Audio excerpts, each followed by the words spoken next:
தூத்துக்குடி மாவட்டம் கருங்குளத்தில் ஜாமீனில் வெளியே வந்தவர் கையெழுத்திடாமல் இருந்ததால் போலீசார் கைது செய்ய முயன்றபோது அவரின் உறவினர்கள் மறியலில் ஈடுபட்டதால் பரபரப்பு ஏற்பட்டது.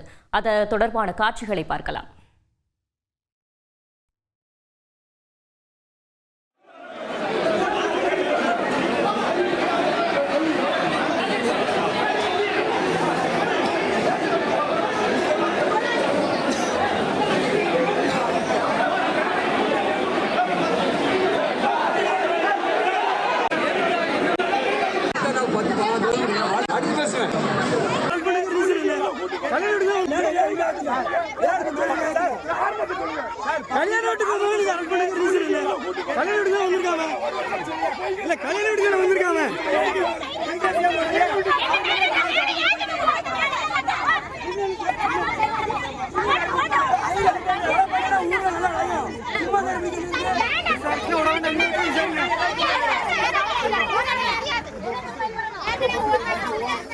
இதுகுறித்த கூடுதல் தகவலை செய்தியாளர் தாமோதரன் வழங்கிட கேட்கலாம். தாமோதரன் வணக்கம். மறியலில் ஈடுபட்டவர்கள் என்ன தெரிவிக்கிறார்கள்? முழு விவரங்கள்.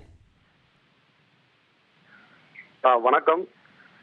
அதாவது இந்த வல்லநாடு அருகே உள்ள மணக்கரையை சேர்ந்த இந்த பேச்சுமுத்து என்ற பாயாசம் என்பவர் நிபந்தனை ஜாமீனில் வெளியே வந்திருந்தாரு.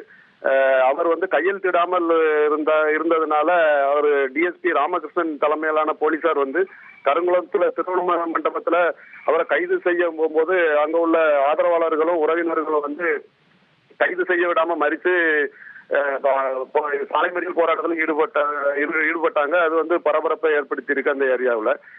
அதாவது தூத்துக்குடி மாவட்டம் வல்லநாடு அருகே உள்ள மணக்கரை வடக்கு தெருவை சேர்ந்தவர் துரைப்பாண்டி என்பவரோட மகன் பேச்சுமுத்து என்ற பாயாசம். இவர் மீது கொலை வழக்கு உட்பட பல்வேறு வழக்குகள் நிலுவையில இருக்கிற மாதிரி கூறுறாங்க. இவர் இந்து முக்குலத்தோர் பாதுகாப்பு இயக்கம் என்ற அமைப்பின் நிறுவன தலைவராகவும் இருக்காரு. இவர் நெல்லை தூத்துக்குடி மாவட்டங்கள்ல பல்வேறு வழக்குகள் நிலுவையில இருக்கிற நிலையில தூத்துக்குடி மாவட்டம் மொரப்பநாடு காவல் நிலைய பகுதியில உள்ள நடைபெற்ற கொலை வழக்கு தொடர்பா பிசிஆர் வழக்கு பதிவு இவர் மேல செய்யப்பட்டிருக்கு. இதனால போலீசார் அவரை கைது செஞ்சிருக்காரு. தற்போது அவரு கடந்த ஒரு 3 தினங்களுக்கு முன்பு நிபந்தனை ஜாமீன் கையெழுத்திட வேணும்னு சொல்லி ஜாமீன்ல வெளியில வந்திருக்காரு. ஆனா அவர் வெளியில வந்த நாள்ல இருந்து கையெழுத்து இடாம அவரு தலைமறைவாக இருக்கிறதா கூறப்பட்டு இருந்தது.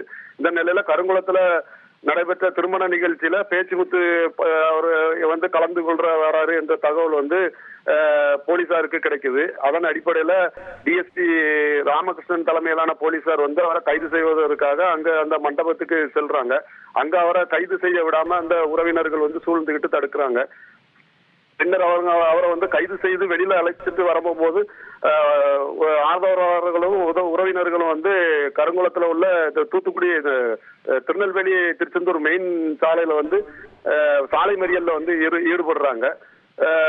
அங்க ஏராளமான போலீசார் குவிக்கப்பட்டிருந்தது. அவங்க அந்த பேச்சுவார்த்தை நடத்தி அவங்கள அங்கிருந்து அப்புறப்படுத்தி இருக்காங்க. அதனால அங்க கொஞ்சம் சிறிது பரபரப்பு ஏற்பட்டுச்சு. தகவல்களுக்கு நன்றி தாமோதரன்.